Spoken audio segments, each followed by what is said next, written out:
Bem-vindo, pessoal! Hoje, na live dessa terça-feira, a gente vai falar sobre os 6 maiores retrocessos que foram feitos pelo Congresso Nacional através das mudanças da semana passada na Lei de Improbidade Administrativa. Então, nós vamos contar com convidados especiais hoje, que são dentre os maiores especialistas no país nesse assunto de improbidade administrativa. Logo deve entrar o Robertson, deve entrar o colega Emerson Garcia, o colega Ronaldo Queiroz. Eles vão se alternar. Deixa eu ver aqui quem está pedindo para entrar. Eles vão se alternar colocando as maiores retrocessos que aconteceram. Opa, aqui está o Robertson. Acho que o Robertson acionou aqui em vez de pedir para entrar. Agora acho que deu certo aqui. Robertson. E devem entrar também os nossos 2 convidados especialistas do tema para a gente conversar sobre os retrocessos. Bom, eu não sei se vocês acompanharam lá no Twitter e no Facebook, eu coloquei quais eu achei que foram os 5 maiores retrocessos promovidos à Lei de Improbidade Administrativa, que são assustadores. E hoje eu estou curioso para ouvir dos nossos convidados quais são os 6 maiores retrocessos que eles veem. O Robertson, como sempre, aqui anfitrião comigo nessa live de hoje, vai estar recebendo também os colegas para que a gente possa aproveitar, né, esse conhecimento precioso e levar informação para as pessoas sobre por que foram ruins as mudanças, o que teve de pior, quais são as maiores preocupações. Robertson, bem-vindo ao nosso encontro de terça. Gostoso estar com você mais uma vez. Obrigado, Deltan. Uma boa noite a você, a todos que estão nos acompanhando. É um prazer retomar esse nosso encontro aí para falar sobre os obstáculos na luta contra a corrupção no Brasil. Bacana, Robertson. Eu tô aqui aguardando eles entrarem. E, pessoal, hoje o formato vai ser interessante. A gente vai fazer o seguinte, a gente vai pedir para cada um dos nossos 2 convidados se alternarem, falando qual foi a pior mudança na lei de improbidade e por quê. Aí o outro vai comentar e, em seguida, a gente vai debater um pouco e esse segundo vai colocar qual foi a pior mudança que ele viu. Em seguida, o outro vai comentar, a gente vai comentar e esse segundo vai dizer qual foi a outra pior mudança que ele viu na lei de improbidade. Então, a gente quer passar por 6 mudanças ruins que aconteceram na lei de improbidade para mostrar para vocês o quão grave o quão grave essas mudanças são para o cenário de combate à corrupção. Eu fiquei impressionado como as pessoas tiveram coragem de defender as mudanças da lei de improbidade como se fosse algo bom para o país, algo... É claro que tinha coisa que podia ser aperfeiçoada na lei de improbidade. Tem alguns tipos abertos, dá margem para discussão, pode gerar um receio de alguns gestores públicos, sim, mas você tinha que corrigir o problema. O que aconteceu ali foi que se jogou o neném embora pelo ralo junto com a água suja. Você tinha que fazer um aperfeiçoamento, mas o que aconteceu foi que detonaram a lei de improbidade administrativa. E é sobre isso que a gente vai conversar hoje. Vamos ver se entram os nossos colegas. Robertson, você está acompanhando aí os ingressos? Eu não consigo, Deltan, aqui, como você está como anfitrião, eu não consigo acompanhar os ingressos, desculpa. Não, imagina. Então, eu vou acompanhando aqui. Se você quiser fazer uma introdução, Robertson, colocar algumas das principais mudanças negativas que você viu, para depois a gente aprofundar com os colegas. Legal. Eu acho que eu vou até sugerir o seguinte, para a gente não entrar ainda no mérito. O Ronaldo indicou aqui presente. Ronaldo, eu preciso que você faça uma solicitação de entrada. Você tem que clicar naqueles 3 pontinhos que aparecem e solicitar para participar da reunião. Então, Deltan, pessoal, para a gente ainda não entrar no mérito, ou melhor, no demérito das mudanças propostas nesse projeto de lei, eu vou falar sobre o procedimento, que também é algo que chamou muita atenção. Por que chamou atenção? Bom, esse projeto é um projeto, se vocês forem ver lá, é o projeto 10887 de 2018. Então, foi um projeto que foi proposto em 2018, foi debatido, estava sendo debatido numa comissão especial na Câmara, e do nada, na semana passada, começou a se comentar, na semana retrasada, se começou a comentar, olha, vamos pautar o projeto da Lei de Improbidade. No início da semana passada, no dia 15, salvo engano, houve uma proposta de inclusão em regime de urgência da votação desse projeto. O que isso significa? Que seria priorizado no plenário. Normalmente, esses pedidos de inclusão em urgência... não sei se quer apresentar o Ronaldo. Boa noite, Ronaldo. Bacana, pessoal. Está entrando conosco agora o Ronaldo. O Ronaldo, ele é procurador regional da República, um dos colegas mais respeitados do Ministério Público Federal. É especialista e reconhecido no assunto de improbidade administrativa. Ele trabalhou no combate à corrupção em diferentes lugares, inclusive na Lava Jato, junto à Procuradoria-Geral da República, e foi o secretário da Câmara do Ministério Público Federal de combate à corrupção. Então tem muita experiência no assunto, tem muito a agregar e certamente vai enriquecer muito a conversa. Ronaldo, muito bem-vindo.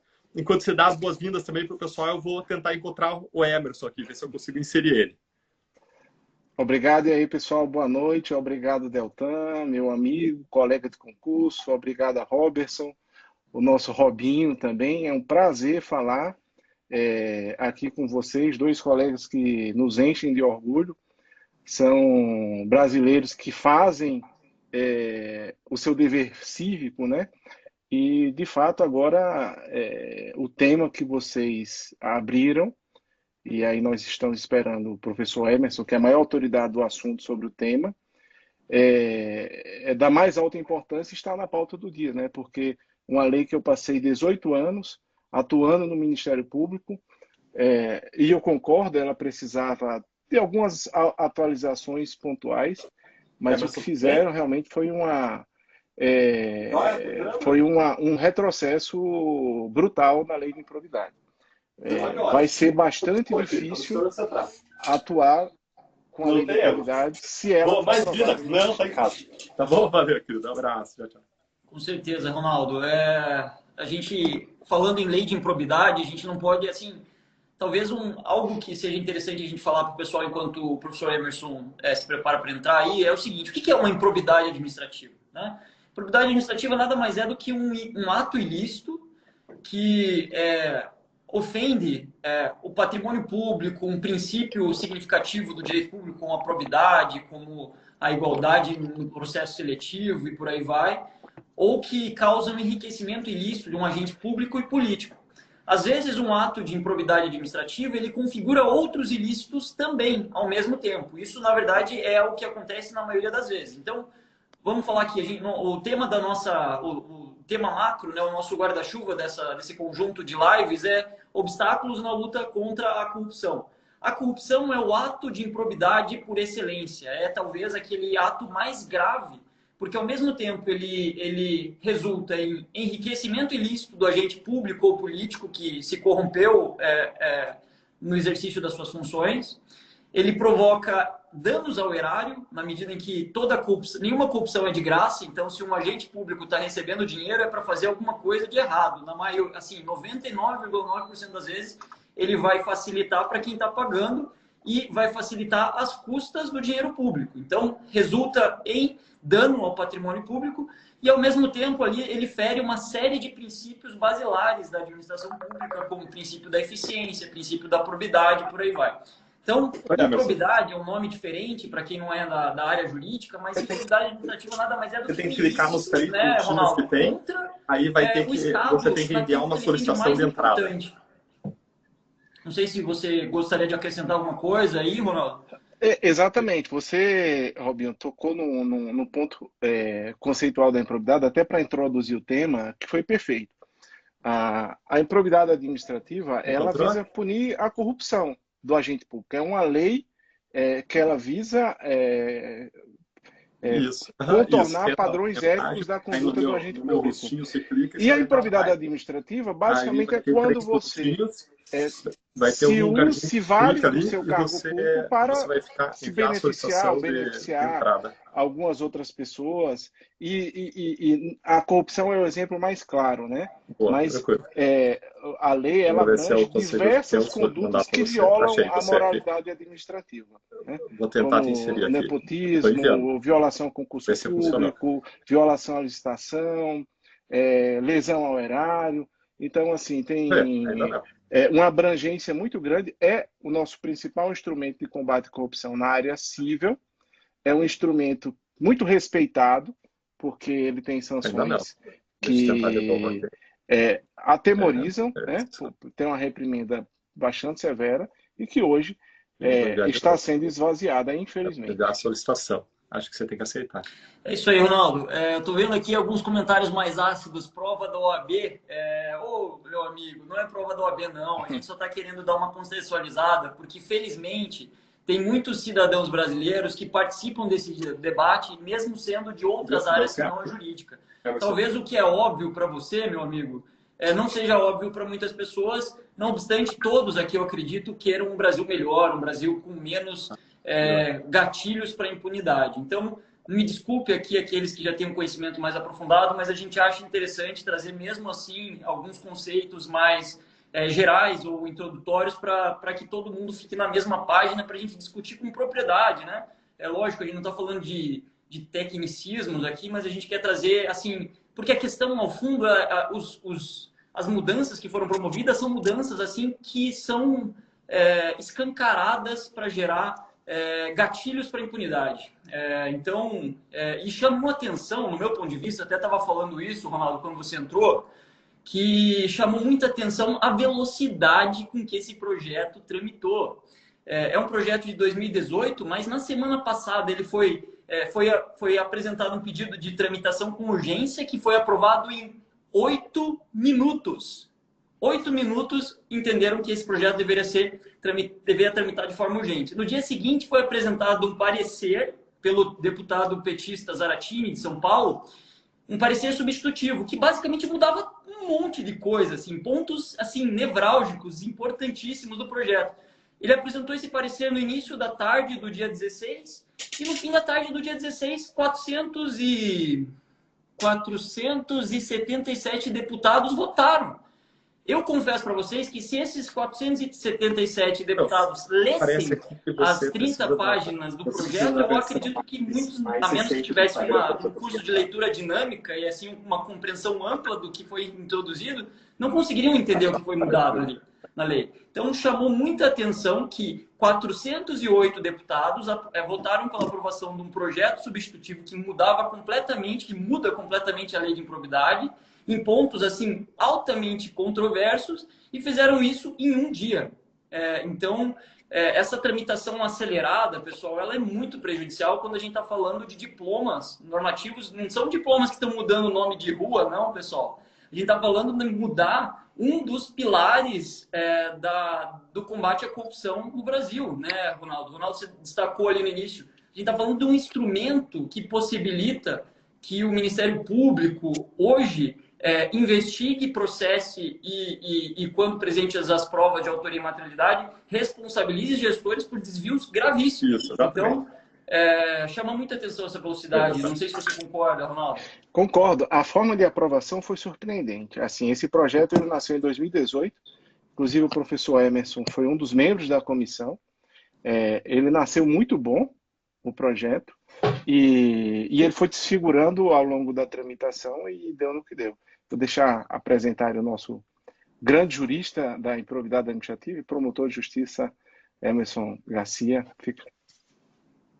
Legal, Ronaldo, bacana. Ronaldo já até introduziu. O professor Emerson é um grande estudioso, especialista, reconhecido nacionalmente nessa área de improbidade administrativa. Ele também é doutor e mestre em Ciências Jurídico-Políticas pela Universidade de Lisboa. Ele trabalha como promotor de justiça no Rio de Janeiro. Emerson, obrigado por você estar conosco também para trazer informações e conhecimento para a sociedade sobre a gravidade das mudanças que foram feitas na Lei de Improbidade Administrativa.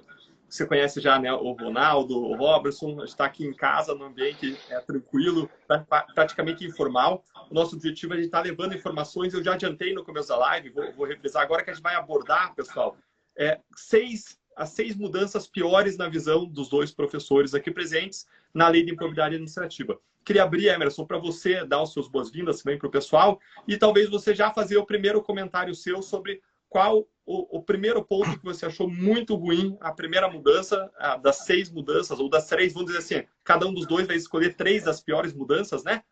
Qual é uma das 3 piores mudanças que você vê? Boa noite a todos, o Deltan, meu amigo Ronaldo, o Robert Von. Não, desculpa, eu falei o nome errado, né? É o Robertson. Peraí, eu não escutei o nome. Exato, Emerson. Isso. Obrigado.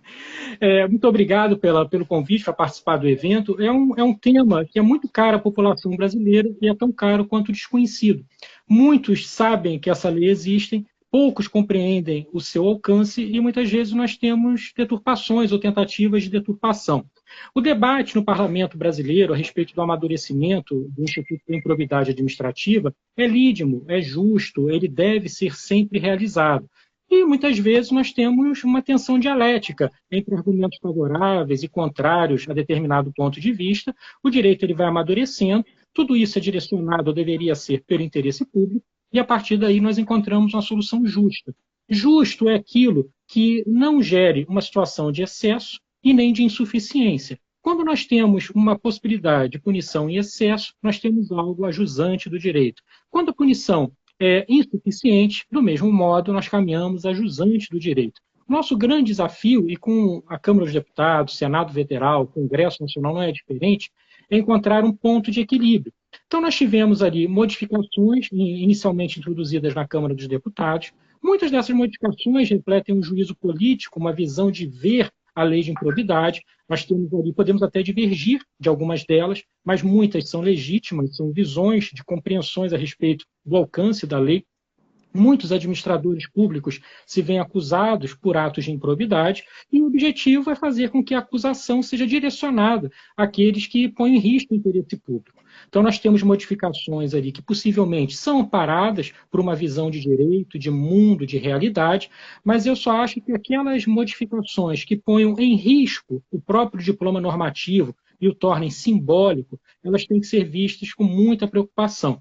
E eu destaco uma modificação apenas, que se ela não for retirada no Senado Federal, melhor sorte haveria se não tivéssemos a aprovação de um único artigo na Câmara dos Deputados, que seria, fica revogada a Lei 8.429. Que modificação é essa? É uma só. Essa modificação, para mim, importa na revogação tácita da lei. Essa modificação é a nova redação atribuída ao artigo 23 da Lei 8.429, que trata da prescrição. O que nós temos hoje? A prescrição, eu não sei se todo o público aqui tem formação em direito, mas a prescrição é um lapso temporal, um lapso de tempo dentro do qual o Estado pode punir o ilícito. Então, nós temos um prazo de prescrição para o crime, para a infração administrativa, para o ato de improbidade.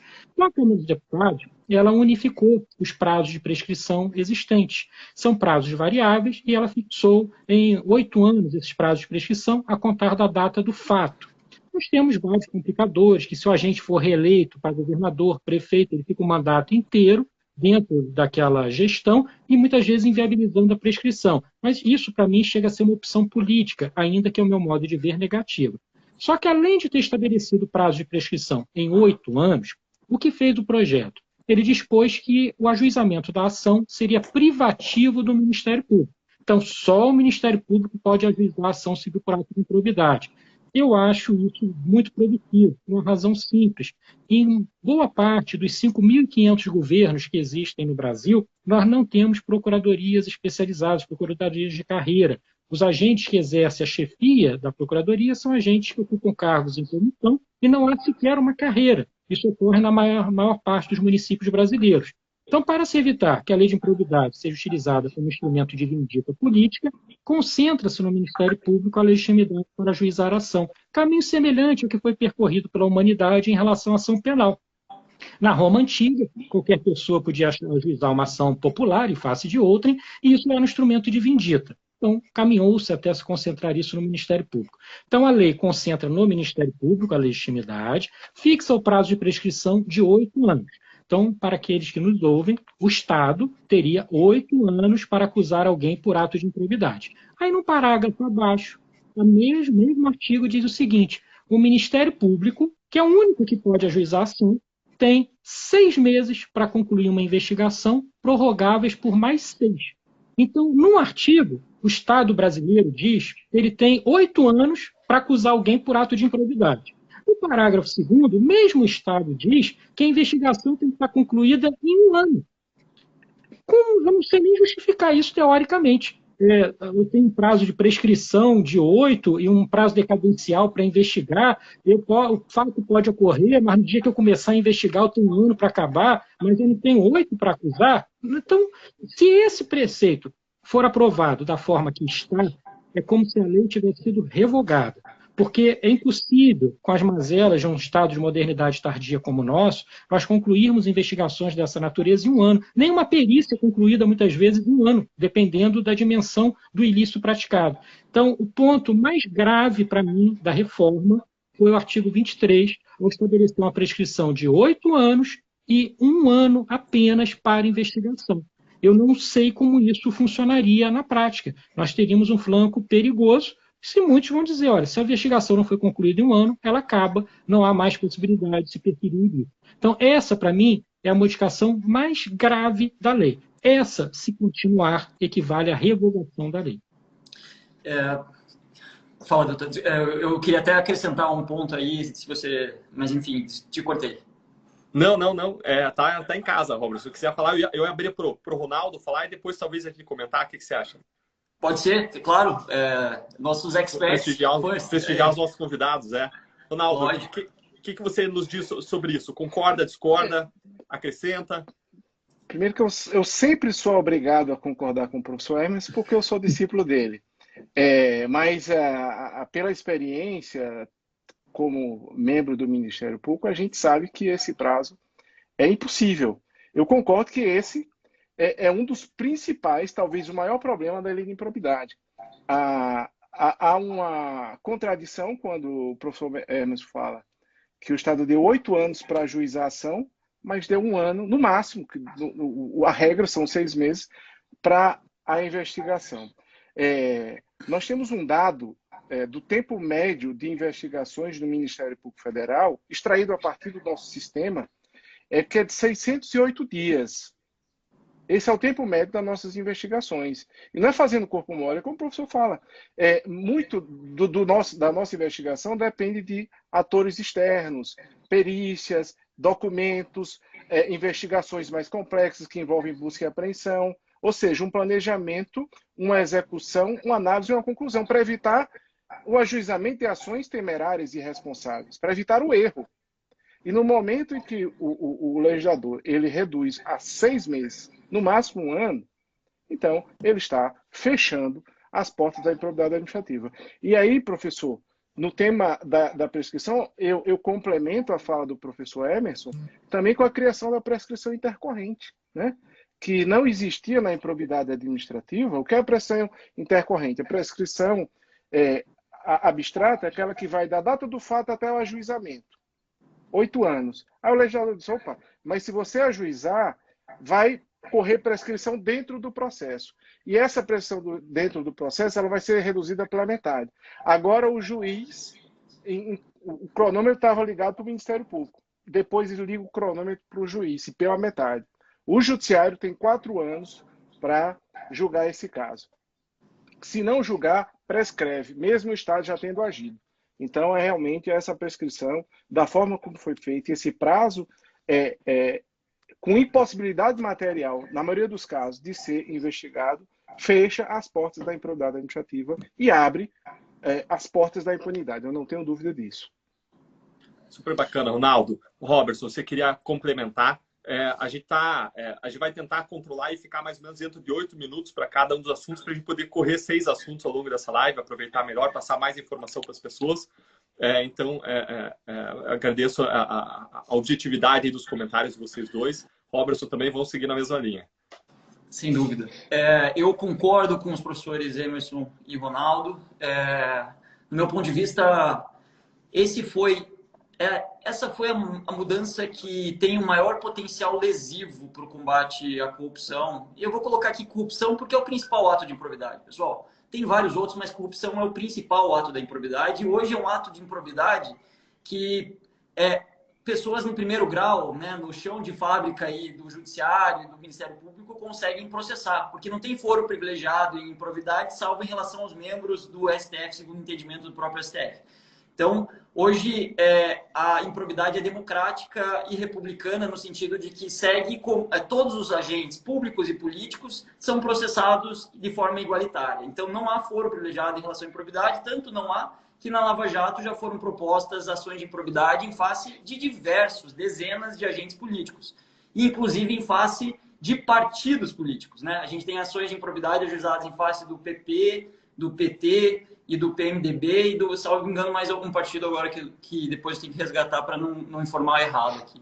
Mas em relação à improbidade, eu vejo, em relação ao tempo, vamos colocar assim, lato sensu, e foram 4 mudanças que os 2 colegas já ressaltaram, mas que foram trágicas. Então, o que é prescrição? Prescrição é a perda do direito do Estado de investigar e punir pelo não exercício dos seus deveres. Mas como os colegas bem colocaram, hoje, nessa nova lei de improbidade, o que se está dizendo é que o Estado tem que descobrir em, no máximo, 360 dias. 180 dias prorrogáveis por outros 180 dias. Isso é manifestamente incompatível para um tempo de investigação de um ato complexo. Às vezes, só uma perícia demanda mais de 1 ano para ser encerrada, porque envolve uma série de fatores complexos. Mas, no meu ponto de vista, me parece que há um ponto capcioso nessa mudança, porque, veja só, quem lê a lei seca de improbidade hoje vai ver lá no artigo 23 um prazo de 5 anos. Só que esse prazo de 5 anos não é bem 5 anos.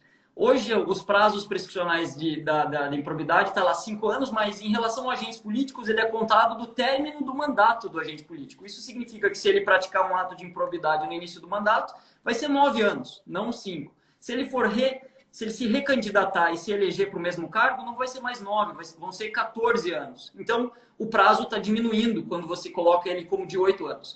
Em relação a agentes públicos federais, o prazo prescricional ele é remetido para o estatuto que disciplina os servidores públicos federais, que é a Lei 8.112. O que a 8.112 fala? Olha, o prazo prescricional, quando o ato infracional for também um crime, conta pelo Código Penal. Então, vamos falar de corrupção aqui. Qual que é o prazo prescricional para apurar atos de improbidade de corrupção hoje no Brasil? Ele vai ser de 16 ou de 20 anos. Por quê? Porque vai ser de 16 se não houver um ato ilícito do agente público em decorrência da vantagem da propina que ele recebeu, e se ele recebeu e praticou um ato ilícito, vai ser de 20 anos. Então, hoje a gente está falando, nesse projeto de lei que muda a lei de improbidade, a gente está falando de diminuir o tempo para investigar e processar atos de corrupção de 20 ou 16 anos para 8. Mas, na verdade, não é para 8. Como o professor Ronaldo, aqui o colega Ronaldo e o professor Emerson falaram, foi criada uma nova espécie de prescrição. Assim, vocês que estão nos vendo aqui, vocês acham que a justiça brasileira é reconhecida no Brasil e no mundo por ser rápida ou por ser lenta? Todo mundo sabe que, infelizmente, hoje, seja pelo assoberbamento, pelo tanto de demandas que o judiciário recebe a todos os dias, a nossa justiça, infelizmente, é reconhecida como uma justiça que demora para prestar de forma definitiva o seu dever jurisdicional. Então, o que aconteceu, não obstante todos os deputados saibam disso, né? Que a nossa justiça, principalmente nas ações de improbidade, é uma justiça que demora a prestar o dever jurisdicional. Eles incluíram uma prescrição que não existia, que é a prescrição depois de iniciada a ação. Essa prescrição, a chamada prescrição intercorrente, nada mais é do que dizer que depois de investigar, depois de descobrir, depois de ajuizar a ação ser recebida pelo judiciário, começa a contar um outro prazo. O prazo para você encerrar a ação. Acontece que no Brasil a gente tem 4 graus de jurisdição para encerrar a ação. E esse prazo para você para prescrever vai ter outras novas contagens desse prazo. O prazo vai ser de 8 anos? Não. O prazo não vai ser de 8 anos, porque foi incluído um outro dispositivo lá no cantinho falando que depois de recebida a ação, o prazo se conta pela metade. Então, a gente não está mais falando de 8 anos para investigar, a gente está falando de 4 anos para ter um julgamento. Sabe o que isso significa, pessoal? Isso significa impunidade comprovada. E eu provo aqui para vocês. Eu fui buscar um estudo que foi feito pelo Conselho Nacional de Justiça a partir de todas as ações de improbidade que foram ajuizadas e julgadas entre 2010 e 2013. Então, com base em todas, um banco de dados das ações de improbidade em todo o país. Foram feitos uns levantamentos e tinha mais de 6.800 processos. E eles verificaram o tempo médio de processamento entre o recebimento da ação e o julgamento. Qual que é o tempo médio de processamento de ações de improbidade no Brasil? 1.548 dias, o que significa 4,24 anos. O que significa que em média, todas as ações de improbidade no Brasil, se for aprovada essa lei, que foi aprovada as peças pela Câmara, for mantida assim, todas estarão prescritas e depois de um monte de investimento de recurso público para o seu processamento. Então, essa lei, esse projeto de lei que hoje existe, ele é a formalização da impunidade no curso do processamento judicial. Isso é inadmissível. É inadmissível eu não olhar para o próprio umbigo como funciona o judiciário. E vem cá, vocês acham que esse tempo de 4 anos e pouco para processar entre o ajuizamento e o julgamento é por inércia do Ministério Público ou por inércia do Judiciário? É lógico que não. São as próprias defesas que muitas vezes promovem uma série de requerimentos, às vezes que nem interessam tanto assim a instrução do processo, e o processo naturalmente demora. E hoje o processo de improbidade, aliás, tem uma fase duplicada no recebimento. Então, olha, o que está acontecendo quando você cria prescrição intercorrente? Você está importando do direito penal, criminal, uma causa de impunidade para as ações de improbidade que não existia. Ou seja, o que isso significa? Significa piorar pura e simplesmente a lei de improbidade. Não há justificativa razoável para isso. Eu desafio qualquer um que me apresente uma, porque não há nenhuma justificativa para um retrocesso como esse. Legal, Robertson. Bacana. Obrigado pelos seus comentários também. Eu só vou resumir numa casca de nós o que foi dito. A primeira grande mudança que as pessoas comentaram aqui foi a mudança da prescrição e no prazo de investigação. O prazo de investigação que foi estabelecido em 1 ano é infactível. Como o Ronaldo bem colocou, a média de duração é de 608 dias, ou seja, quase 2 anos. Ou seja, a gente não vai conseguir fazer as investigações e atos de improbidade, incluindo corrupção. O segundo grande problema que foi mencionado é o prazo de prescrição a partir do ajuizamento da ação, que passou a ser de 4 anos a partir do recebimento ali da ação, do ajuizamento, vai ser de 4 anos, e isso é infactível também. Basta ver que todos os casos da Lava Jato foram já ajuizados, a maior parte, quase todos não sentenciados, tudo isso ia por ralo abaixo. E se cancelar por prescrição, as ações de improbidade, praticamente todas do caso Lava Jato. Então, esses dois problemas, como o professor Emerson bem colocou, significa praticamente a revogação da lei de improbidade administrativa, significa uma ampla impunidade. E o que nos preocupa ainda mais, como o Robertson bem colocou, porque a ação de improbidade ela é democrática, ela não tem foro privilegiado, ela pode atingir todos os governantes, dos mais aos menos poderosos, todos. Então, esse seria o resumo na casca do nós que eu faria dessa primeiro ponto de discussão. E eu vou agora passar para o Ronaldo, para ele falar, fora esse primeiro ponto que já foi destacado, qual é o ponto que mais preocupa ele dentre as mudanças colocadas, sempre lembrando que, como o professor Eberson bem colocou, existia coisa que poderia ser aperfeiçoada, sim, mas a gente não houve um aperfeiçoamento simplesmente da lei. Tem pontos que mudaram para melhor, mas o problema é que houve tanta mudança negativa, tanto retrocesso crucial que fulmina, que esvazia a lei, que a gente tem que destacar esses e houve dezenas deles, né, que a gente está destacando 6 dos que mais nos preocupam. Ronaldo, a bola está com você. Um outro ponto que eu tenho bastante preocupação, e essa é uma preocupação que diz respeito a toda a sociedade, porque ela vai beneficiar ou prejudicar diretamente a sociedade, é com relação à recuperação do dinheiro desviado, o dinheiro público desviado. A gente que atua no combate à corrupção sabe da dificuldade de se recuperar os recursos desviados, os que causam lesão ou que geram enriquecimento indevido. É uma dificuldade imensa.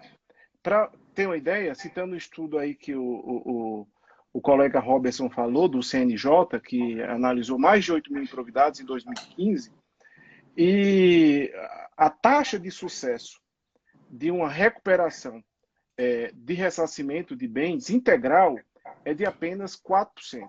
Então, das improbidades ajuizadas, das 8 mil improbidades ajuizadas, só 4% conseguiu recuperar integralmente o dano ao erário, o dinheiro público desviado. 6,4% dessas ações conseguiu recuperar parcialmente esses valores. Esses valores que vão para onde? Para uma escola, um hospital, comprar material para combater a Covid. Então, há uma dificuldade... 6,4% das 8 mil da recuperação ações. Parcial. De 8 mil ações, a recuperação total do dano, 4%. Recuperação parcial, 6,4%. Ou seja, 90% já não conseguem do jeito que está Já não hoje, consegue. Né? Já não consegue. E hoje, nós temos uma facilitação probatória para tentar recuperar esses valores, que é a tutela de evidência. O termo é técnico, e aí, como o professor Hermes fala, que acaba que esse debate foge um pouco da sociedade, a sociedade acaba não percebendo porque tem muito tecnicismo. Mas o que isso significa? Que o STJ, até a interpretação sistemática da lei, entende que o Ministério Público, quando busca a recuperação desses valores, de forma cautelar, ou seja, eu vou tornar indisponível esses valores, há uma presunção de que esse dinheiro vai ser desviado. Então, eu não preciso comprovar concretamente esses atos de desvio, de dilapidação, que estão escondendo, desviando dinheiro. Eu tenho provas suficientes de materialidade e autoria, a lei já autoriza eu bloquear esses bens, para futuramente ele ressarcir.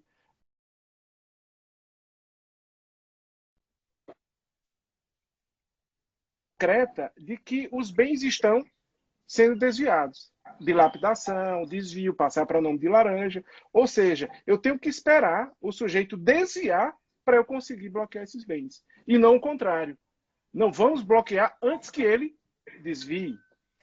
Então, se já era difícil recuperar dinheiro público na improbidade, agora vai ficar quase impossível, né? Mais uma dificuldade probatória para levar adiante e recuperar o tão sofrido dinheiro. É o dinheiro que a gente tira do nosso orçamento para pagar tributo. Esse tributo deveria ser destinado a uma atividade essencial para a população e é desviado. E quando é desviado, há uma dificuldade muito grande de recuperar. Agora a dificuldade é maior. A cereja do bolo, nessa parte do ressarcimento, é que agora o legislador também ele mudou a escala de prioridade dos bens que eu vou tornar indisponível e dos bens que podem ressarcir o erário. O legislador colocou uma escala dos bens que têm menos liquidez para o que tem mais liquidez. Veja, se você é empresário e deve uma dívida trabalhista ao seu empregado, a justiça pode ir direto na sua conta bancária, bloquear esses valores para pagar os direitos trabalhistas. Se você deve uma conta de luz, de energia, um financiamento do carro e não paga, a empresa, quando vai ajuizar essa ação, ela pode ir direto na sua conta bancária, porque o que tem mais liquidez é o que vai recuperar rapidamente o dinheiro para ela.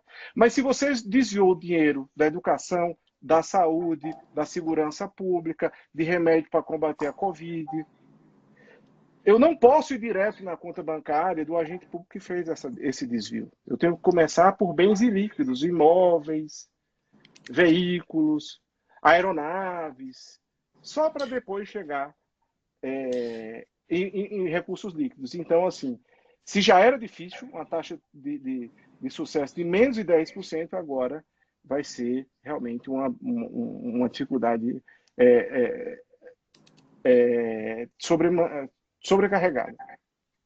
Ou seja, o crime já compensa. A gente teria mudanças para fazer para tornar a lei mais efetiva. E isso era o que realmente importava, pelo menos na minha perspectiva. Tinha várias mudanças para fazer para melhorar, mas as mudanças tornaram ainda mais difícil.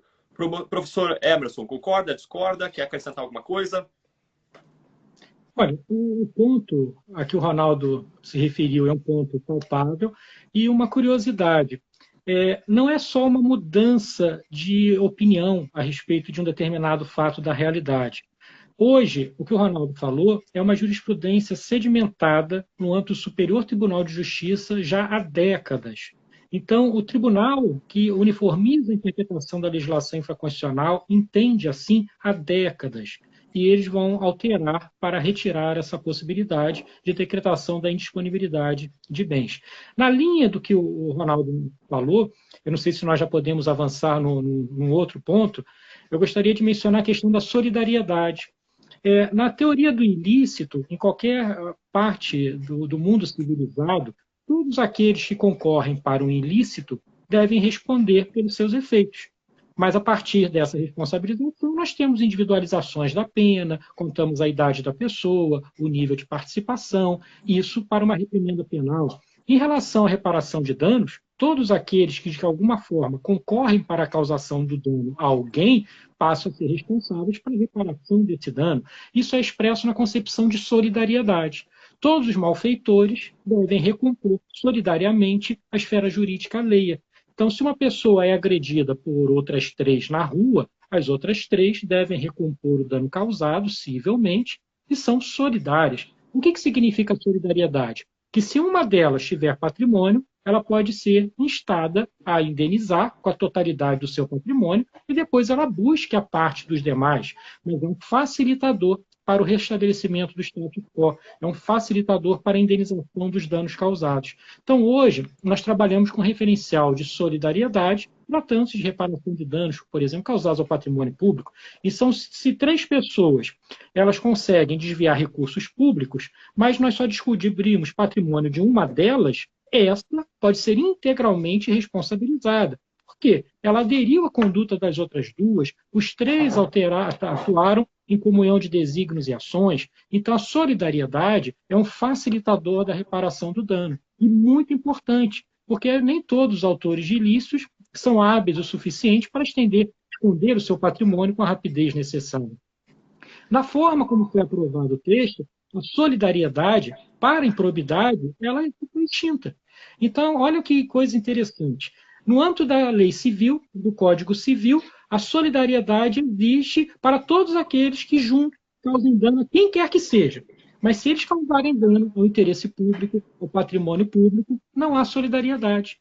É algo que é até difícil explicar sistemicamente. Porque como é possível, se 2 pessoas batem outra, elas são devedoras solidárias da obrigação de indenizar. Mas se as 2 juntas subtraem dinheiro público, elas não são solidárias. Só podem ser responsabilizadas na medida do benefício que elas obtiveram. Então, ainda há uma prova diabólica. Se as 2 ou 3 pessoas subtraem dinheiro público, o autor da ação, o Ministério Público, ainda vai ter que dizer com quanto cada uma ficou. Mas eu não sei com quanto cada uma ficou. Então, você não pode pedir indisponibilidade de bem nenhum, porque você vai responsabilizar solidariamente a pessoa, a lei veda. Você não sabe quanto ela recebeu. Então, como é que você vai responsabilizá-la? Ainda teremos esse obstáculo. Então, o fim da solidariedade, para mim, é algo muito grave. Deveria ser revisto, porque caminho norte contrário ao interesse público e é assistêmico. Caminho norte contrário à legislação brasileira e dos povos civilizados. Legal, professor Emerson. Acrescentou, então, esse terceiro ponto, que é a incoerência do tratamento das pessoas que praticam os atos de improbidade, que não respondem solidariamente. Quando todos os outros devedores praticam atos ilícitos, qualquer pessoa, nós aqui, vão responder solidariamente. Então, se beneficiou justamente quem comete os atos mais graves contra o patrimônio público, contra o erário público, contra, enfim, todos nós, né? A gente já está no terceiro ponto, eu vou devolver pro Ronaldo e, Robertson, em seguida aí você comenta naquilo que você entender naquilo que você entender pertinente esses 2 pontos, pode ser? Fechado. Ronaldo, sobre a solidariedade, você tem algum ponto a acrescentar, comentário?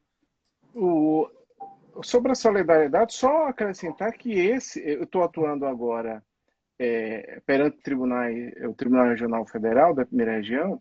Então, aquilo que eu já via no primeiro grau, eu acompanho centenas de recursos de improbidade todos os dias, que tratam da solidariedade. E concordando com o professor Emerson. Então, quando 3, 4 pessoas cometem um dano ao poder público, essas pessoas são solidárias para responder esse dano. Se uma pagou mais do que a outra, elas que se resolvam depois. Mas perante o sofredor do dano, que é o poder público, e no fim da história é a sociedade, eu quero que o dinheiro seja ressarcido. Então, a lei também quebra um paradigma que é comum no mundo e que continua valendo entre particulares. Entre cidadãos, se mais de um cometer um dano, vai responder solidariamente. Mas se subtrair importâncias públicas, não responde. Legal, Ronaldo. Robertson, você quer colocar teu ponto de vista, especialmente você que está ainda na Lava Jato, vai facilitar ou vai dificultar a vida e o trabalho da Lava Jato? Conta para nós. Eu já comento isso e trago um caso concreto sobre isso, mas eu só queria resgatar rapidinho a questão que o Ronaldo e o Emerson falaram sobre a indisponibilidade. Por quê? Hoje, a ação de improbidade, quais são as grandes vantagens das ações de improbidade hoje? A primeira, a gente já falou, não existir foro privilegiado em relação a elas. A segunda grande vantagem da improbidade é a indisponibilidade. Ou seja, Quando você bloqueia os bens dos investigados e réus por ações de improbidade, você faz com que haja um certo equilíbrio no ônus da demora do processo. Porque enquanto o processo está tramitando, pode ser, a gente está falando de improbidade, então ninguém vai preso, mas a gente equilibra a decisão final porque os bens permanecem bloqueados. Então, com isso, você garante o futuro ressarcimento dos cofres públicos, ao mesmo tempo que você distribui um pouco do ônus da demora do processo. Hoje, como o Ronaldo bem colocou, você passou a exigir uma prova absurda para você conseguir bloquear os bens dos réus. Qual que é essa prova absurda? Está lá, inclusão no parágrafo 3º.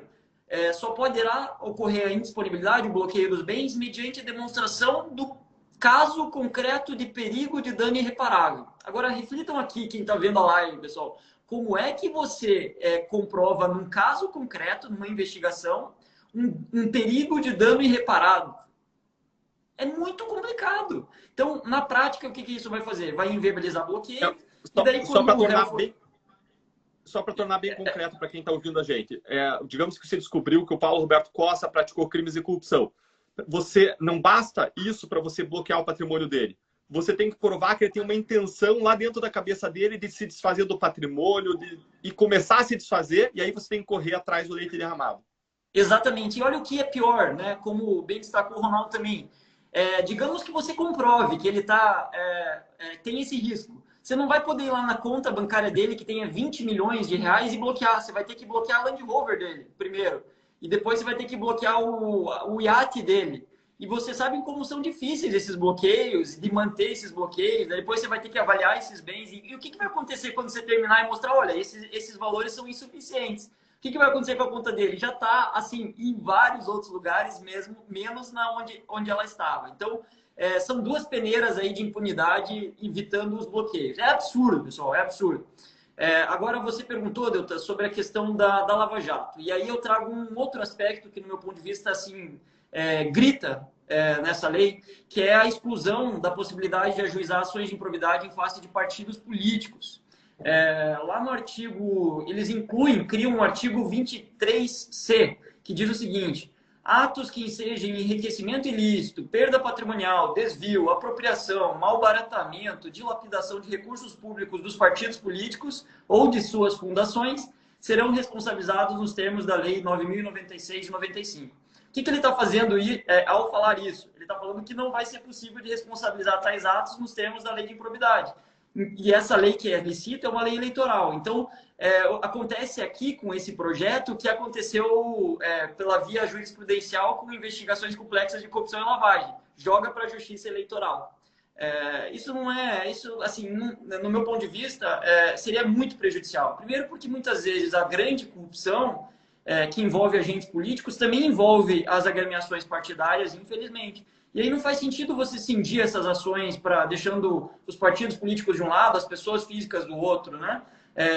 No próprio caso da Lava Jato, a gente ajuizou ações de improbidade em face do PP e 10 políticos do PP, em face do PSB e do MDB e de 5 políticos desses partidos, em face do Partido dos Trabalhadores e também de políticos desse partido. Então, não faz o menor sentido você impedir que partidos políticos respondam por atos de improbidade administrativa. No meu ponto de vista, não sei se vocês concordam. Bacana, Robertson.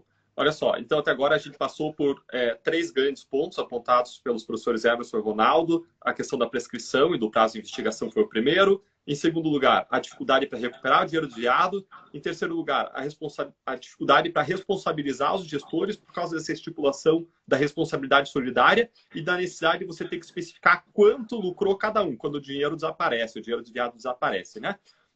Vamos para o quarto ponto. O Robertson também destacou a questão da irresponsabilidade dos partidos políticos.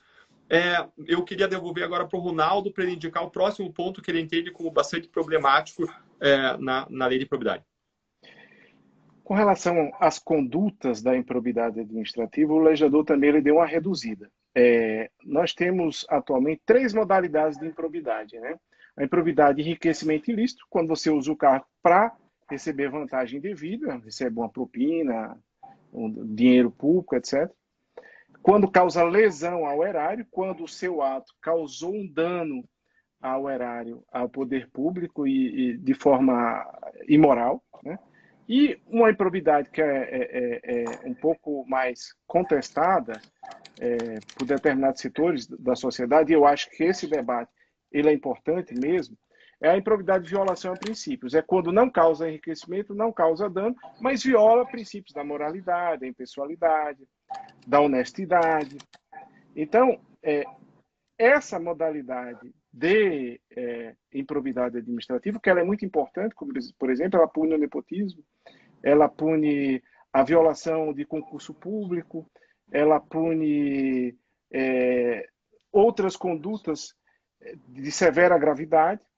Num primeiro momento, inclusive, o Congresso pensou em dar um passo muito maior, que foi extinguir totalmente essa modalidade, mas o Congresso ele fez apenas cortar as 2 pernas e os 2 braços e deixou um corpo bambo. Por quê?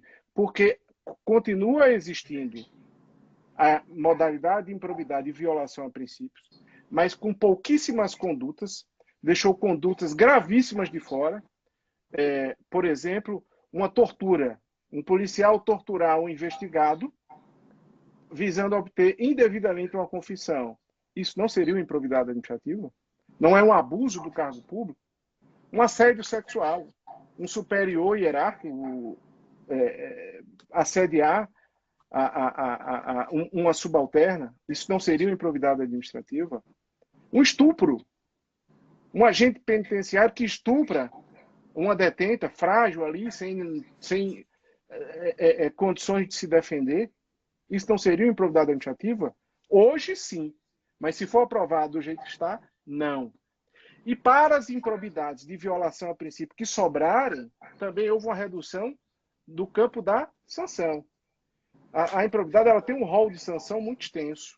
Perda da função pública, suspensão dos direitos políticos, proibição de receber incentivos e contratar com o poder público, multa civil, ressarcimento ao erário, perda de bens e valores.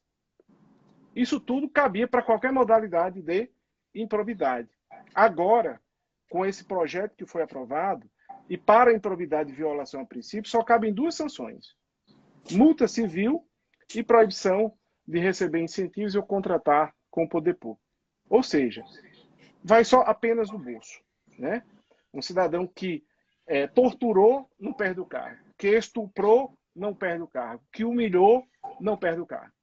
É isso. É realmente mais um retrocesso à lei de improbidade. E eu concordo que esse dispositivo ele tem alguns tipos abertos que mereceriam uma melhora na redação. Né? Precisamos falar sobre o artigo 11. O artigo 11 poderia ser melhorado, deve ser melhorado, mas não extirpado. Legal, bacana, Ronaldo. Ou seja, teve uma redução das condutas que caracterizam a improbidade e ainda por cima uma redução das punições. Professor Emerson, quer complementar, discordar, acrescentar, concordar? A observação do nosso mestre Ronaldo é absolutamente pertinente. Toda vez que nós temos um padrão de conduta numa sociedade, para que esse padrão de conduta tenha imperatividade, é prevista uma sanção para aquele que deixe de observá-lo. O que nós tivemos na nossa ordem constitucional? A previsão expressa que a administração pública estava sujeita aos princípios da moralidade, impessoalidade, eficiência, etc. O mesmo artigo que instituiu esse princípio fez menção à improbidade administrativa. E o legislador infraconstitucional, no auge da sua liberdade de informação, estabeleceu entre os ilícitos passíveis de serem configurados como improbidade a violação aos princípios. Só que agora, se a mudança prevalecer, ao invés de nós termos a só violação aos princípios como configuradora da improbidade, o princípio passa a ser a objetividade jurídica violada e a conduta tem que se enquadrar numa lista exaustiva prevista no artigo 11, a prevalecer a modificação. O problema é que esse artigo 11 ele não alcança diversas condutas que têm grande lesividade para o interesse público. Diversas condutas em que o agente pratica o ato para se beneficiar dele ou beneficiar a outrem, mas que não gerem enriquecimento ilícito ou dano ao patrimônio público, deixarão de ser enquadradas no artigo 11. E toda vez que nós temos uma ruptura sistêmica, nós temos muita dificuldade em justificar a mudança. Por que eu falo em ruptura sistêmica? Porque a ordem constitucional consagrou o uso da ação popular como instrumento para anular atos lesivos à moralidade administrativa. A mesma ordem constitucional previu que a moralidade administrativa é vinculante para a administração pública. E o que faz o legislador infraconstitucional? Impede que o administrador público seja punido quando afrontar a moralidade administrativa. Diversas condutas deixarão de ser alcançadas por esse tipo de prescrição legal, caso a mudança prevaleça. Então, nós temos uma ruptura sistêmica. O Estado reconhece a ilicitude da conduta, permite que sejam ajuizadas ações para anulá-la, mas veda que a pessoa seja punida. Isso não gera uma ruptura sistêmica. Então, a observação do Ronaldo é muito pertinente e a questão das sanções é um bônus. Primeiro, restringe o alcance da lei, e os poucos que forem alcançados sofrerão sanções mais brandas. Nós podemos amadurecer o debate. E há uma questão muito interessante relacionada à textura aberta dos princípios. Argumenta-se que os princípios têm textura aberta, mas por imposição constituinte, eles são normas, devem ser observados, e foram estabelecidas consequências negativas para aqueles que deixem de observá-los. E o outro aspecto muito relevante é o seguinte: nenhum conteúdo normativo ele levita no vazio existencial. Ele é fruto de um lento amadurecimento social. Essa lei está sendo aplicada há 30 anos.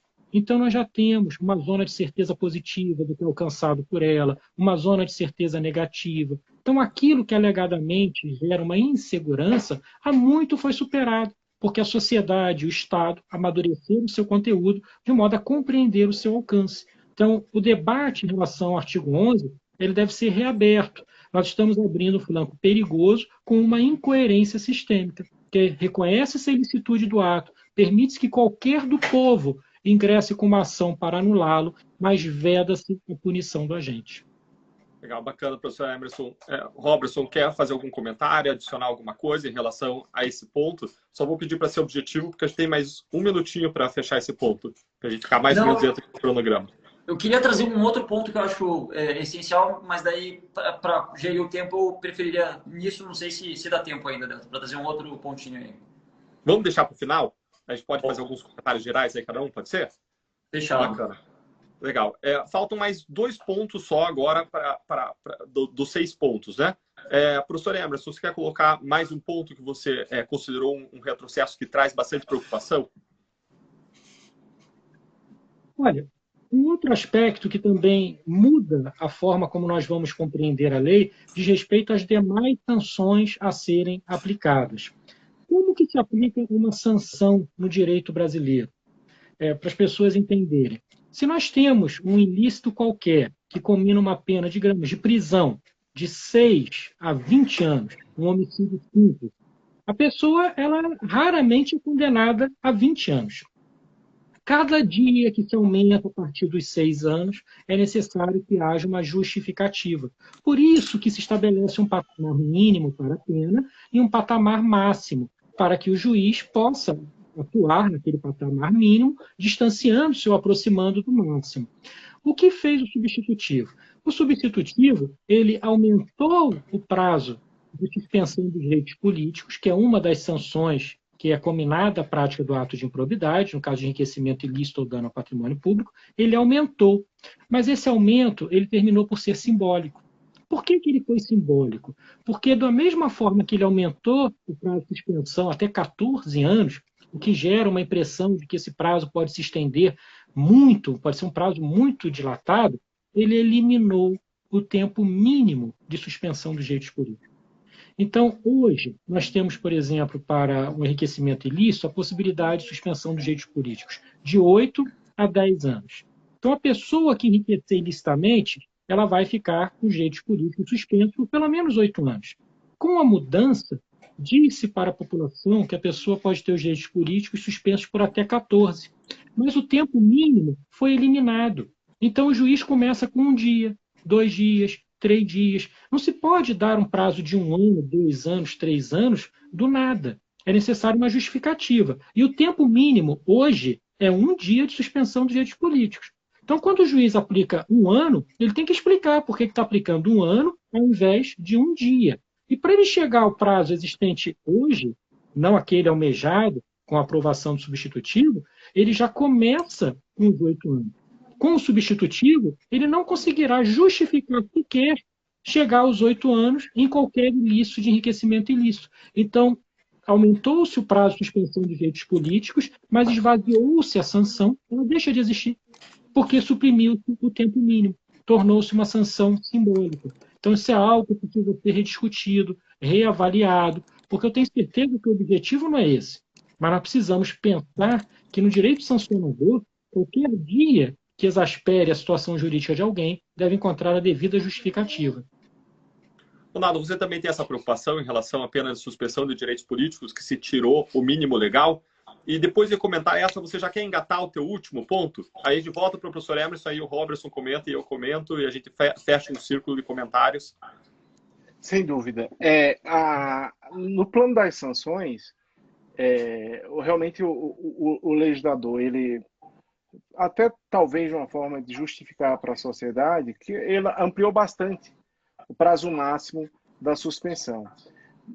Mas não deu prazo mínimo, como o professor Emerson falou. E no momento em que a gente trabalha partindo da pena mínima para a máxima, o juiz tem um ônus argumentativo imenso para chegar à pena máxima. Essa pena máxima, eu ouso dizer que ela dificilmente vai ser aplicada algum dia no caso concreto. E o enriquecimento ilícito, por exemplo, que era de 8 a 10, como o professor Emerson falou, 8 era a mínima, dificilmente, hoje, se aprovado, o juiz aplicaria o prazo de 8, que seria a mínima. 8 vai ser, extrapolando, vai ser um prazo que seguramente pode ser corrigido perante os tribunais. Interessante que no plano das sanções, complementando a fala do professor Emerson, ele aumentou a suspensão dos direitos políticos sem prazo mínimo, né? Mas diminuiu a multa civil. A multa civil, que ela tem como base de cálculo dano, ou enriquecimento, ou salário, que o salário, por exemplo, podia chegar até 100 vezes, agora é um valor irrisório. Além disso, engraçado que os problemas da lei, ela vai da investigação até o trânsito em julgado. Com a atual lei, somente 2 sanções precisam esperar o trânsito em julgado, né? Pela gravidade da invasão na esfera jurídica do cidadão, que é a perda da função pública e a suspensão dos direitos políticos. Com o projeto de lei que foi aprovado, toda e qualquer sanção da improbidade administrativa só vai poder ser executada com o trânsito em julgado. Mais um ponto que eu queria destacar, Deltan, o meu último ponto da fala, são 2 artigos aqui, 2 parágrafos, um parágrafo do artigo 17, bem interessante, que limita a liberdade do juiz. Então, a gente está falando muito das dificuldades do Ministério Público, mas o juiz, o magistrado, também vai ter muita dificuldade para lidar com a lei de improbidade. E muitas vezes podem colocar a culpa no Poder Judiciário por não condenações, mas os juízes vão ficar numa situação muito desafiadora para conseguir dar efetividade dessa lei. Primeiro que o juiz ele tem que se ater ao tipo penal colocado pelo Ministério Público, o tipo de improbidade. A gente aprende desde a faculdade que num processo sancionador, o réu ou o imputado ele se defende dos fatos. E o juiz não fica vinculado à capitulação jurídica, a improbidade, lesão ao erar, a improbidade de enriquecimento, a improbidade de violação do princípio. O juiz não fica distrito a isso. O juiz vai focar no fato. O fato é esse, a conduta é essa.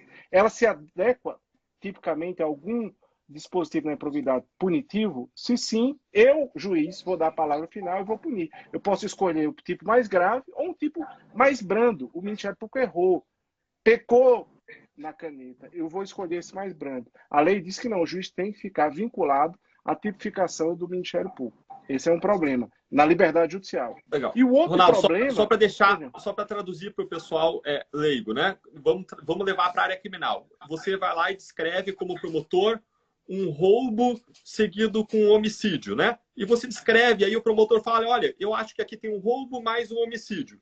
Aí, digamos que o juiz discorde e fala, não, é um latrocínio, que é um outro crime. Exatamente. Aí o juiz fica amarrado. O juiz vai ter que absolver, nesse caso, nessa Exatamente. mudança da lei de improbidade.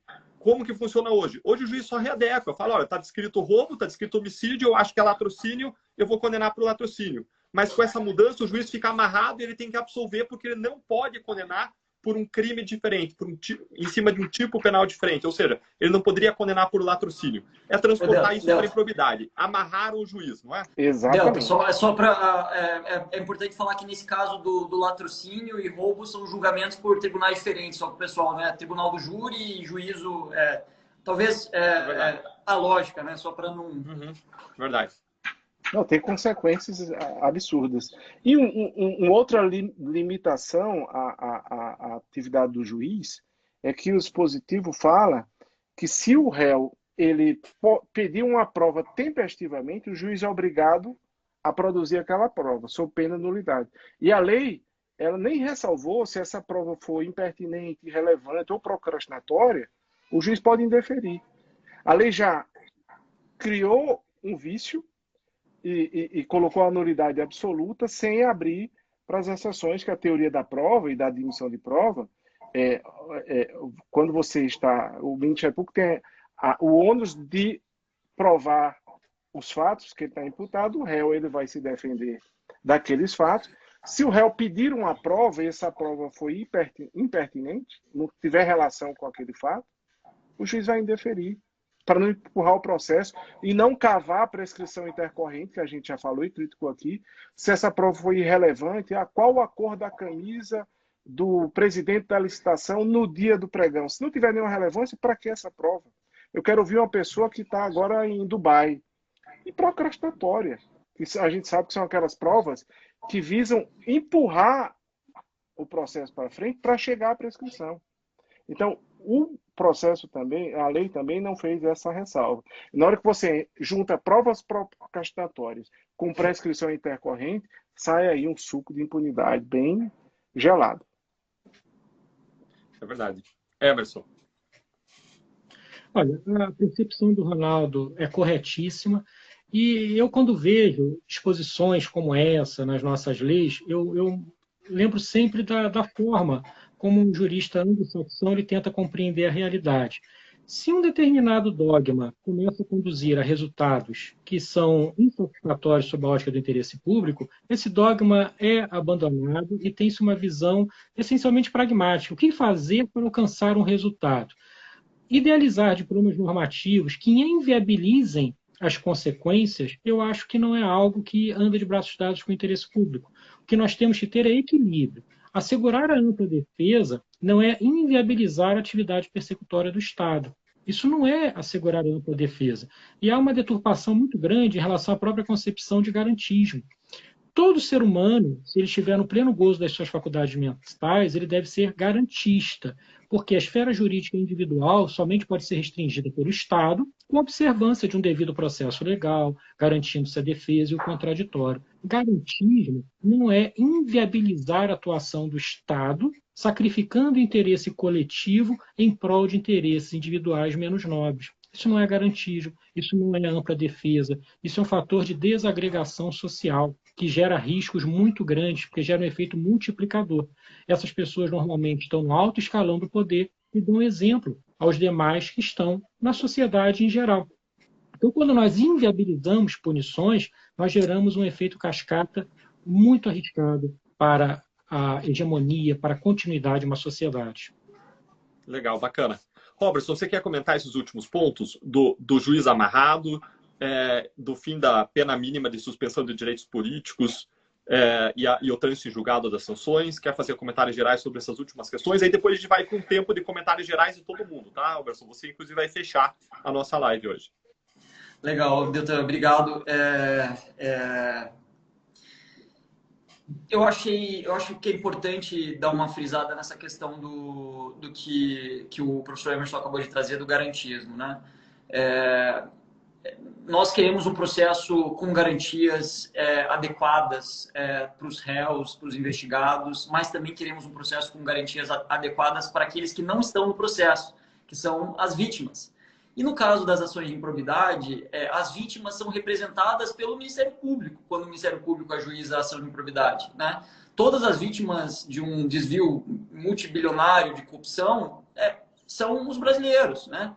Então, a gente não pode desequilibrar essa balança trazendo uma série de requisitos manifestamente incabíveis, que não existem em lugar nenhum do mundo, desequilibrando a balança contra a sociedade. Basicamente, alavancando os réus para que eles sejam incentivados a continuar praticando esses ilícitos. Eu vi vários comentários aqui falando, poxa, então vocês estão dizendo aí que desviar, roubar e tal, que o crime compensa, que o ato de improbidade compensa. Olha, não deveria compensar. E é por isso que a gente está fazendo lives como essa, trazendo uma reflexão que foge um pouco daquele nível mais raso, assim, que às vezes cabe em manchetes e coisa e tal, tentando mostrar as minúcias, assim, os detalhes que fazem toda a diferença.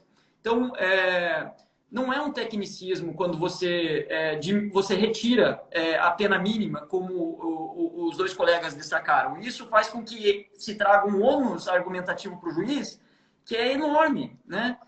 Quando você tem um lastro mínimo de pena, você autoriza ele a fixar no mínimo e isso não gera uma nova discussão, um novo recurso, etc. O que você está fazendo ao retirar a pena mínima é trazer uma nova discussão para o processo. Daí, no recurso, vai acrescentar mais um item lá. Item Z. Por que não foi fixada a pena no mínimo de um dia de suspensão de direitos políticos? E aí isso tudo vai ser discutido mais uma vez no tribunal, etc. O que isso, acumulado com um prazo de prescrição intercorrente, faz? Faz com que o processo demore ainda mais e faz com que o processo redunde na impunidade. Então, eu achei assim marcante, mas muito realista a frase que o professor Emerson trouxe no início da nossa live. É melhor, talvez, se o texto for mantido como está, se a nova lei de improbidade for essa aí, aprovada pela Câmara, é melhor revogar ela de vez e falar, não existe mais ato de improbidade. Porque, do contrário, o que se está fazendo é focar os recursos públicos escassos para processar algo que nunca vai gerar um ressarcimento ao erário, nunca vai gerar uma punição. Simplesmente fazer a figura do boi de piranha, né? Tá na moda falar aí de passar boiada, e tem a figura do boi de piranha. Infelizmente, na gestão de recursos escassos do Ministério Público, a ação de improbidade, as investigações de improbidade num cenário como esse, viraria boi de piranha. Seriam assim, investidos muitos recursos escassos do Ministério Público, tempo, dinheiro, esforço, para algo que nunca chegaria ao fim, que não o fim da prescrição, que não o fim da impunidade. Então, esse é o tamanho do problema que a gente está enfrentando. E aí, em relação àqueles que perguntam, o crime compensa? Não compensa, pessoal. E a gente não quer que compense, a gente quer buscar alterar isso e ainda dá tempo para isso, né? Mas eu não quero me alongar aqui, doutor. Eu sei que a gente está estourando o tempo e tem nosso compromisso aí de não nos alongarmos muito, né? Embora assim, os comentários do Ronaldo e do Emerson sejam sensacionais e a gente queira falar um monte aqui. Legal, bacana, Robertson. Antes de entrar na rodada final, gente, a gente poderia falar sobre vários outros pontos problemáticos da lei. A gente poderia falar sobre a questão dos riscos de nulidades que foram aumentados despropositadamente, que se abriu uma janela para pessoas jurídicas burlarem penas. A gente poderia falar sobre a questão da suspensão e perda da função do agente ímprobo, que foi muito limitada. A questão da expansão da absolvição criminal por falta de provas para a área de improbidade, que é outro absurdo. A criação de um ônus de sucumbência para o Ministério Público, que é outra coisa muito equivocada. Então, a gente poderia ainda falar de vários outros equívocos e várias outros esvaziamentos, né? Várias outras provisões que acabam esvaziando o sentido e a razão de ser da lei de improbidade administrativa. Foram tão absurdas as mudanças, tão absurdas que, a meu ver, era patentemente inconstitucional. Porque a Constituição, ela determina, lá no artigo 37, como antes observou o professor Emerson, determina que os atos de improbidade administrativa vão importar determinadas penas. Ela estabelece lá, e do modo que está, meu amigo, atos de improbidade administrativa não vão importar nada senão prescrição e impunidade. Eu queria fazer uma revisão só dos 6 pontos, e aí eu vou passar para todo mundo falar. Agora, antes de colocar os 6 pontos, foi muito interessante que várias pessoas discutiram em torno dessa lei, falando se devia ou não punir os atos dolosos e culposos, como se a discussão sobre a lei de improbidade, as mudanças feitas, dissessem respeito à punição de fatos culposos. Mas vejo que a gente aqui está falando há 1 hora e ninguém nem entrou nesse assunto.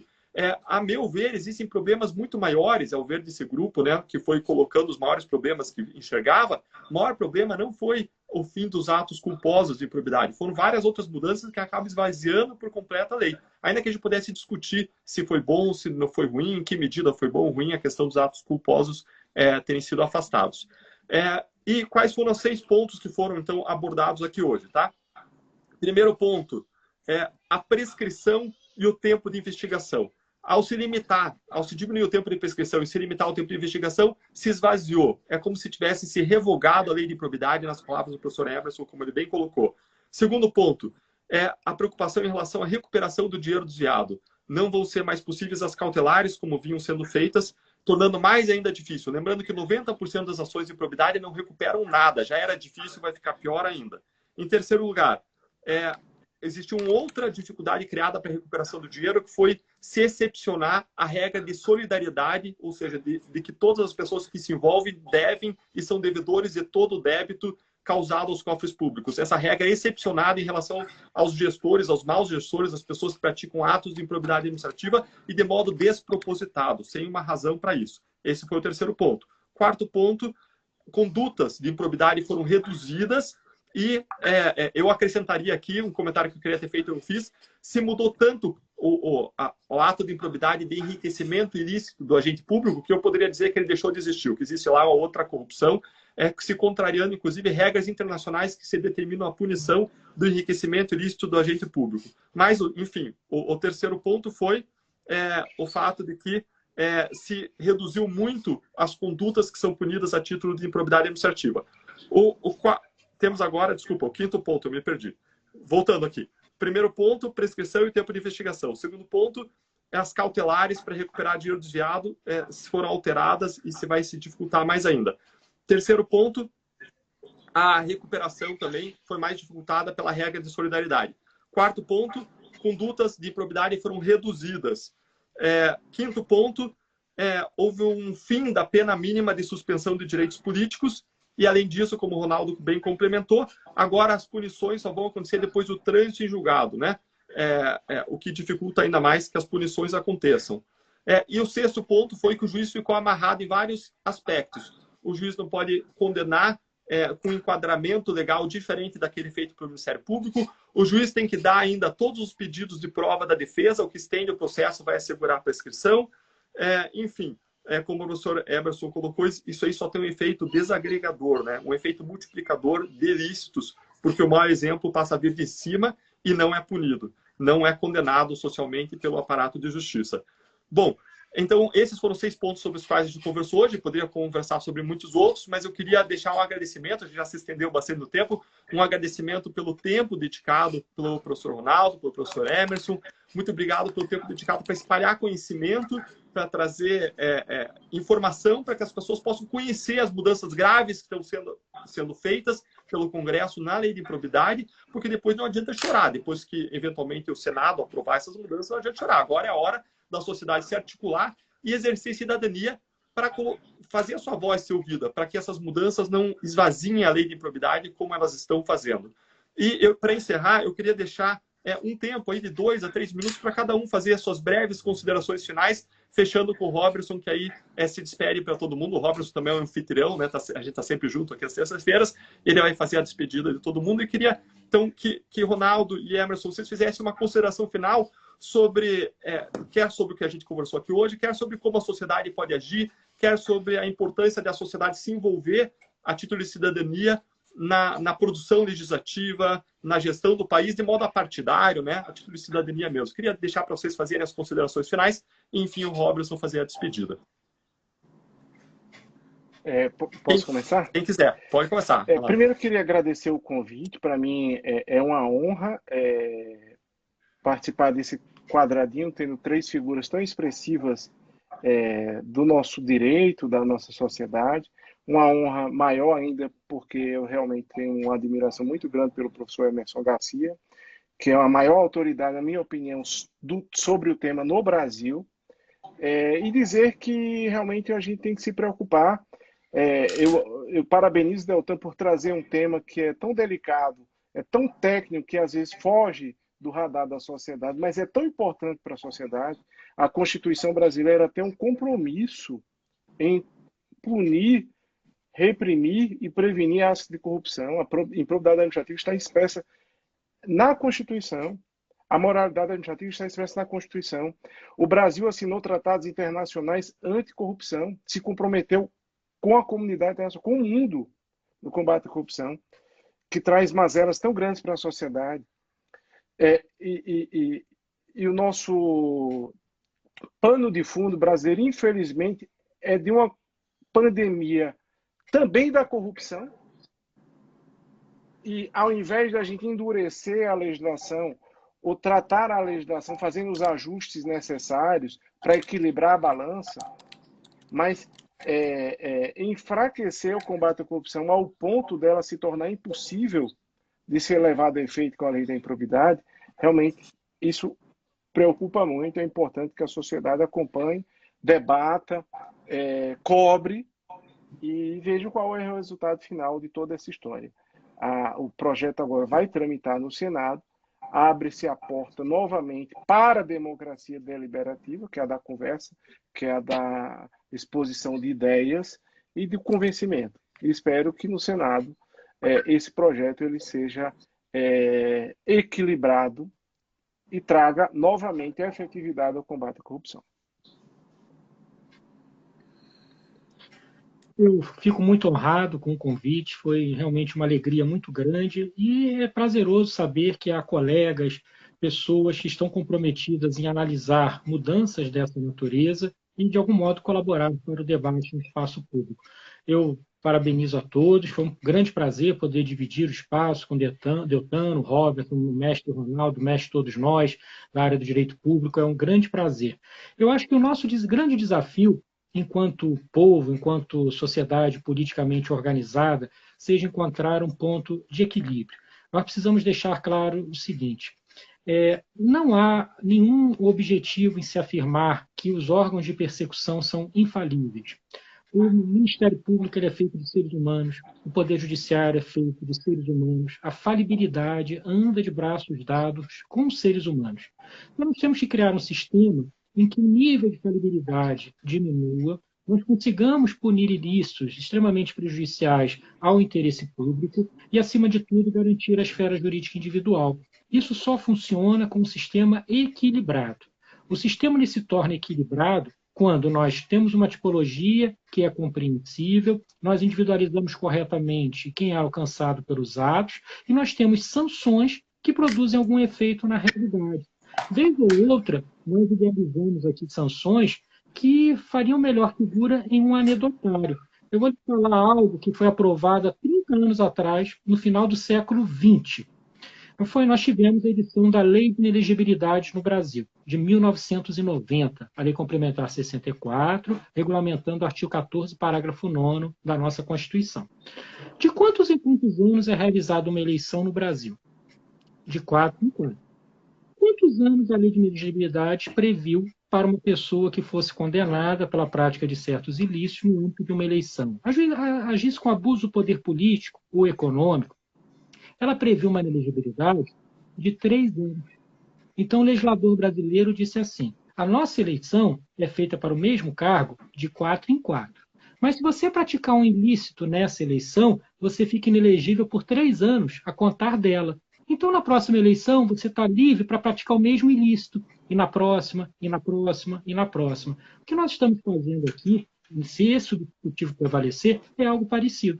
É uma inelegibilidade de 3 anos, quando as eleições são feitas a cada 4, para simplificar bem algumas modificações que estão sendo feitas. Isso tem que ser objeto de reflexo. A nossa população tem que entender que o processo legislativo é como uma pequena bolinha que é solta no topo de uma montanha de neve.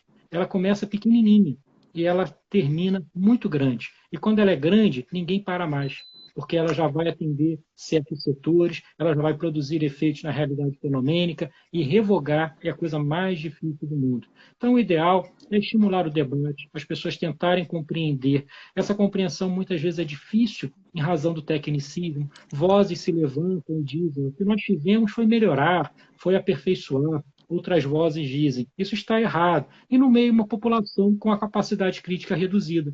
E na luta entre o mar e o rochedo, quem leva pior é o marisco, a população brasileira, que percebe isso quando morre na fila de um posto de saúde, quando o filho não tem uma escola para estudar, quando falta vaga numa creche, quando ela tem que se aposentar daqui a pouco com 120 anos de idade, começando a trabalhar aos 10. É aí que ela percebe. Mas a ponta do iceberg é esse tipo de discussão, que infelizmente produz efeitos funestos, mas muitas vezes as pessoas não percebem. Então, muito obrigado pelo convite, foi um grande prazer, uma honra, e vamos tentar estimular o debate. Sensacional.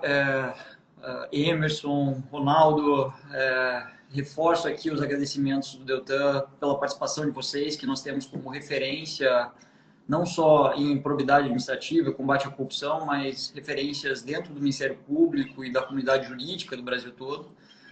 Eu vou fazer três anúncios mais de ordem procedimental. O primeiro, perguntaram aqui ao longo da live, mais de uma pessoa perguntou, o vídeo ficará gravado?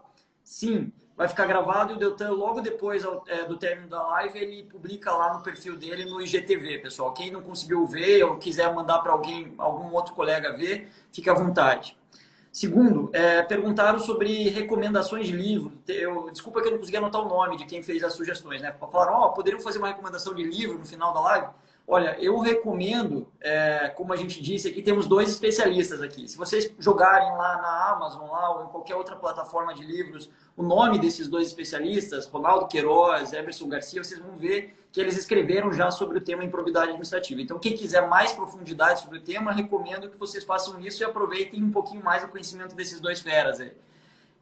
Terceiro aviso, na verdade, reforçar o que a gente falou na live passada, né, Deltan? A gente está preparando aí, talvez para o fim do mês que vem, um anúncio de uma nova ideia sobre esses nossos encontros e talvez para responder uma série de perguntas que têm sido feitas aí ao longo da live, que infelizmente a gente acaba perdendo no final, a gente não consegue salvar todas essas perguntas.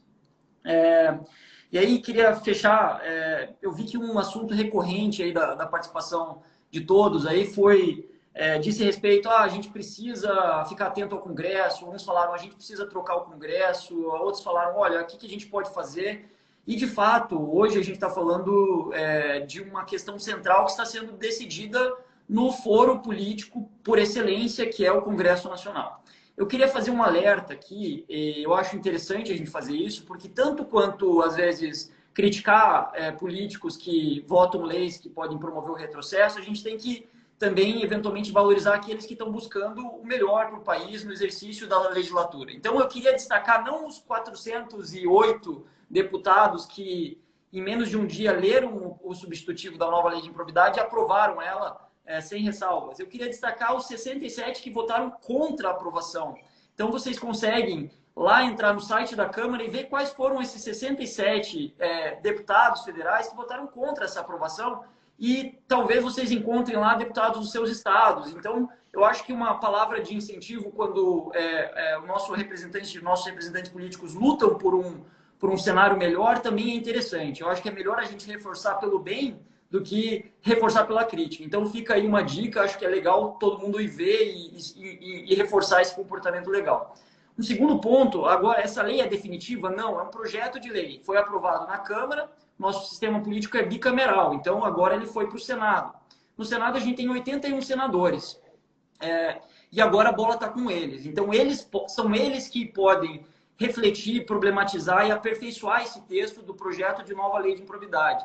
Neles é que deve estar o nosso foco se a gente quiser impedir na raiz esses retrocessos terríveis que a gente comentou ao longo dessa live. Então, fiquem atentos para os senadores dos seus estados, se puderem, façam contato, alertem para a necessidade de problematizar, ampliar o debate sobre esse projeto de lei e não fazer como foi feito na Câmara, infelizmente, que foi um debate muito rápido. Na verdade, não foi um debate, né, pessoal? O projeto foi proposto no dia 15, regime de urgência, no 16, apresentado substitutivo, e entre as 18 horas e 41 do dia 16 e as 18 horas e 58, ele foi aprovado. Isso não é um debate. Não, professor, desculpe interromper, mas se a limitação do tempo da live for 1h30, deve estar acabando em 1 minuto, tá? Talvez até automaticamente pelo Instagram. Pronto. E aí, o último ponto. Eu vi um comentário que achei legal. milhões de pessoas deveriam estar assistindo essa live. Eu não sei se milhões deveriam estar assistindo, mas o fato é que várias pessoas falaram também, precisamos de mais pessoas como vocês. Na verdade, a gente precisa de mais pessoas como vocês que estão vendo a live e participando. A gente precisa de mais pessoas participando desse debate e fazendo ele ganhar corpo, pessoal. Então, se fosse fazer um pedido para vocês hoje, eu pediria assim, divulguem essas lives. Na próxima semana vai ter outra live. Provavelmente a gente divulga o tema aí ainda nessa semana, né, Deltan? E a ideia é assim, vamos tentar ampliar essa rede de discussão e debate sobre isso. Para não estourar aí, Deltan, passo a palavra para você fechar. E obrigado mais uma vez, Ronaldo, Emerson, é uma honra. Me sinto pequeno aqui ao lado de vocês que tanto conhecem e contribuem em termos de combate à corrupção por meio da Lei de Improbidade Administrativa. Robertson, fechou muitíssimo bem. Obrigado a todos mais uma vez. E não deixe de seguir as páginas dos professores para vocês seguirem esse assunto também. Eles sempre comentam sobre isso e muito mais, a do Robertson. E um grande abraço a todos. Boa noite e boa semana. Boa noite.